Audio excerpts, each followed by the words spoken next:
दिल्ली शराब नीति मामले में जेल से जमानत पर रिहा हुए आम आदमी पार्टी के प्रमुख और दिल्ली के मुख्यमंत्री अरविंद केजरीवाल ने बड़ा दांव चला है।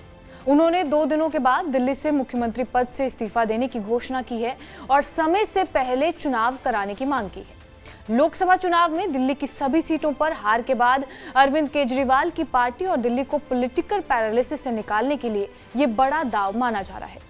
भ्रष्टाचार के मामले में जमानत पर रिहा होने के बाद अरविंद केजरीवाल ने कहा कि वो अग्नि परीक्षा देने के लिए तैयार हैं और अपनी बेगुनाही साबित करने के बाद ही जनता की अदालत में जाएंगे। आइए पूरे राजनीतिक घटनाक्रम को समझते और जानते हैं कि भ्रष्टाचार के मामले में गिरफ्तार होने के बाद अरविंद केजरीवाल ने दिल्ली के मुख्यमंत्री पद से इस्तीफा नहीं दिया था और अब जेल में रिहा होने के बाद क्यों इस्तीफा देने के लिए वो तैयार हो गए हैं। दरअसल सुप्रीम कोर्ट ने जमानत की रिहाई की शर्त के रूप में मुख्यमंत्री कार्यालय में प्रवेश करने इसके साथ साथ किसी भी आधिकारिक फाइल पर साइन करने पर रोक लगा दी। सुप्रीम कोर्ट ने भले ही अरविंद केजरीवाल को जमानत पर रिहा कर दिया है, लेकिन राजनीतिक और प्रशासनिक रूप से पंगु भी बना दिया है। अरविंद केजरीवाल की सरकार पूरी तरह से राजनीतिक और संवैधानिक संकट में फंस गई है और इसी संकट से निकालने के लिए और सरकार को बचाने के लिए अरविंद केजरीवाल ने ये कार्ड चला है।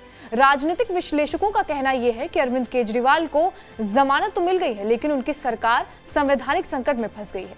ऐसी स्थिति से निकलने के लिए अरविंद केजरीवाल ने यह दांव चला।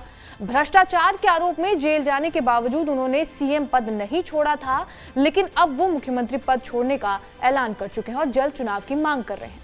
इससे वो जनता में ये संदेश देना चाहते हैं कि उन्हें मुख्यमंत्री पद से कोई मोह नहीं है और इस दाव के जरिए वो लोगों के दिलों में सहानुभूति हासिल करना चाहते हैं। लोकसभा चुनाव के दौरान अरविंद केजरीवाल जमानत पर रिहा भी हुए थे। चुनाव प्रचार के दौरान उन्होंने बीजेपी पर जमकर हमला बोला था और आरोप लगाया था कि बीजेपी उन्हें जानबूझकर जेल भेजना चाहती है। यदि जनता उन्हें वोट देकर और भी ताकतवर बनाएगी तो फिर बीजेपी उन्हें जेल नहीं भेज पाएगी। अरविंद केजरीवाल की अपील का दिल्ली की जनता पर कोई प्रभाव नहीं पड़ा। दिल्ली की सभी 7 लोकसभा सीट फिर से बीजेपी जीत गई। अरविंद केजरीवाल का दांव फेल रहा था। अब हरियाणा और जम्मू कश्मीर में विधानसभा चुनाव है।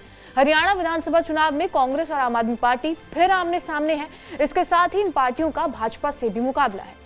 विश्लेषकों का कहना यह है कि कांग्रेस और आम आदमी पार्टी दोनों के वोट एक ही हैं। ऐसे में कोई भी पार्टी अपना वोट बैंक नहीं छोड़ना चाहती है और अरविंद केजरीवाल सीएम पद से इस्तीफे का दांव खेलकर हरियाणा चुनाव में अपनी छवि चमकाने की कोशिश कर रहे हैं। दूसरी ओर बीजेपी ने भी केजरीवाल के इस्तीफे की घोषणा को उनका पीआर स्टंट करार कर दिया है।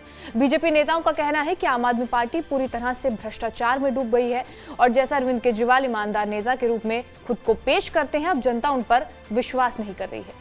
पूरे देश के लोग समझ गए हैं कि उन्होंने ईमानदारी की आड़ में भ्रष्टाचार का मुखौटा पहन रखा है और इस तरह से वो अपनी छवि निखारने की कोशिश कर रहे हैं। इससे पहले सोनिया गांधी ने भी मनमोहन सिंह को प्रधानमंत्री बनकर पीछे से सरकार चलाई थी और अब अरविंद केजरीवाल भी वही कोशिश कर रहे हैं, लेकिन जनता ने लोकसभा चुनाव में भी आम आदमी पार्टी को नकार दिया और अब विधानसभा चुनाव में भी नकार देगी। बहरहाल आपका इस खबर पर क्या कुछ कहना है हमें कमेंट बॉक्स में जरूर बताएं। बाकी देश और दुनिया की तमाम बड़ी खबरों के लिए बने रहे हमारे साथ TV9 डिजिटल पर।